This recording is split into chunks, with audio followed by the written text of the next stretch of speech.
छगन भुजबळ तुतारीचा प्रचार करतायत असा आरोप सुहास कांदे यांनी केलाय। शिंदे गटाचे आमदार आहेत सुहास कांदे आणि त्यांनी भर मेळाव्यामध्ये छगन भुजबळ यांच्यावर हा आरोप केला आहे।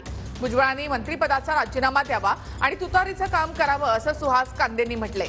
तर भारती पवारांना दोन कांद्यांचा प्रकाश व्हायला नको असा टोला भुजबळांनी लगावलाय।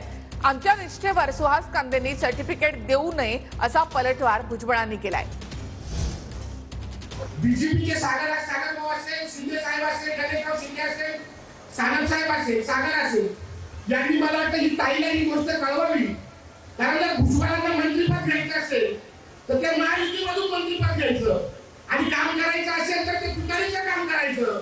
मग तुम्हाला जर एवढा तुतारीचा पुरता असेल तर मी ह्या मेळाव्याच्या निमित्ताने भुजबळांना जाहीर आवाहन करतो की आपण आपल्या मंत्रिपदाचा राजीनामा द्यावा आणि कुशल तुतारीचं काम करावं। सुहास कांदे हा आमचा विरोधक राहिलेला तुम्हाला माहिती आहे। तो खोटं नोटं काहीतरी सांगतो। माझं एवढंच म्हणणं आहे की अगोदरच कांद्याच्या प्रश्नावरून तिथे थोडंसं लोक प्रक्षुब्ध आहेत काय, परत ह्या कांदेमुळे आणखीन नको, म्हणजे दोन दोन कांद्यांचा त्रास जो आहे ह्या आमच्या भारतीताईला व्हायला नको। बाबा तू तुझं काम कर, आम्ही भारतीताईचं आमचं काम करू। आमच्या निष्ठेवर तू काय सर्टिफिकेट द्यायची काही गरज नाही म्हणून।